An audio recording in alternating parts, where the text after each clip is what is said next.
Welcome to a place where hearts unwind, infinite threads that gently bind, love and compassion in every line. Together we rise through space and time.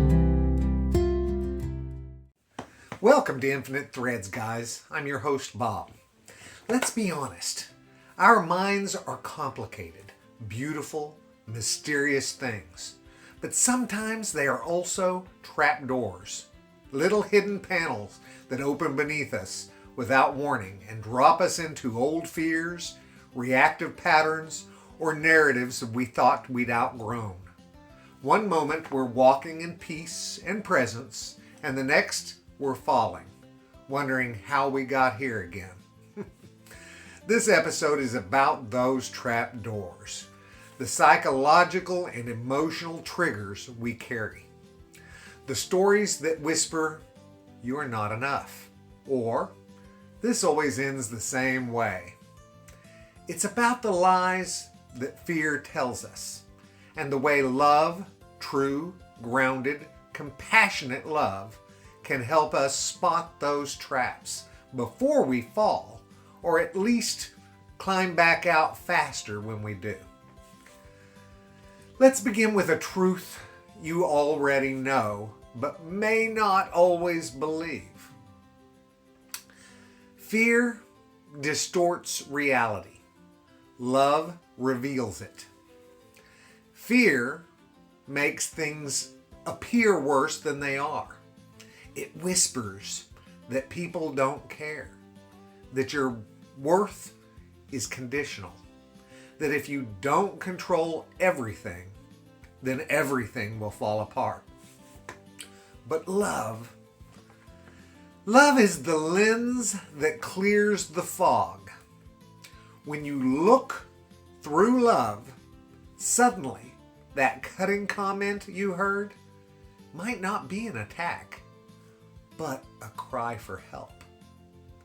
That silence from someone else might not mean rejection, but their own retreat into fear. That mistake you made might not define you. It might teach you. But here's the key. You have to reach for that lens. You have to notice when your mind is offering you a trapdoor and decide not to take the bait.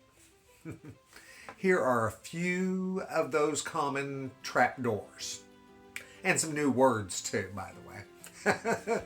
Catastrophizing. What is that? It's believing the worst case scenario is inevitable. Like you say, "They didn't text back. They must hate me." Personalizing is another one. Or thinking it's all about you. They're quiet. I must have done something wrong. Like it's got to always be about you, doesn't it? Or old narratives. Reliving pain that isn't present but feels true because it was once. Like everyone leaves, or I can't trust anyone. Those. Or how about emotional time travel? Responding to this moment with emotions that belong in another chapter of your life. Do you recognize any of these in your own mind? I definitely do. That last one is a big one with me, but I've hit on several of them. It's not weakness, guys. That's called being human. Now here's where it gets empowering. You don't have to believe every thought that you think. Wow, right? You can pause, you can breathe, and you can check in. You can ask yourself, is this fear talking or love? Do I know this to be true? Or am I reacting to a feeling? and ask yourself, what would love do right now? Sometimes love might say, take a break. You're overwhelmed. You're safe.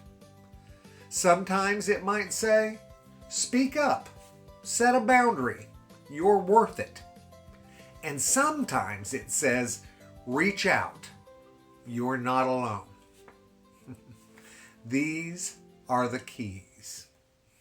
They're not always easy to find in the moment, but with practice, they become easier to reach for.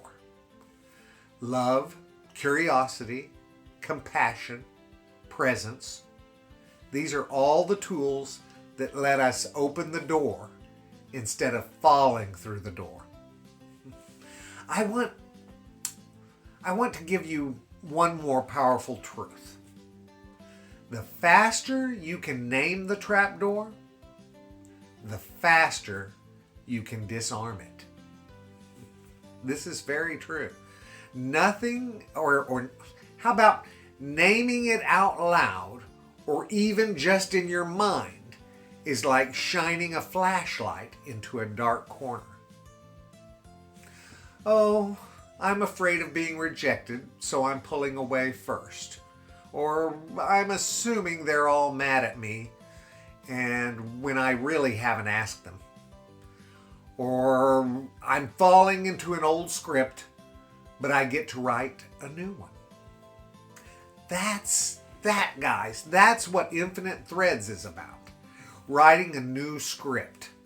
A thread of love that stays steady, even when the old story starts tugging again. You don't have to go back to the old story.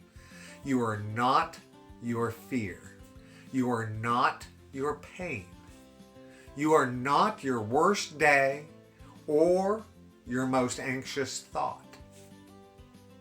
You are something deeper, something kinder, something more loving. You are the one holding the keys. And I promise you this, there is no trap your heart cannot climb out of when it chooses love as its guide. That's your superpower, guys. Thank you. Thank you for listening. And until next time, keep choosing love and keep weaving your thread into the great tapestry of all of us. I love you guys so very much. And you know what I need you to do. Well, pass that on. Later, Gators. Bye-bye.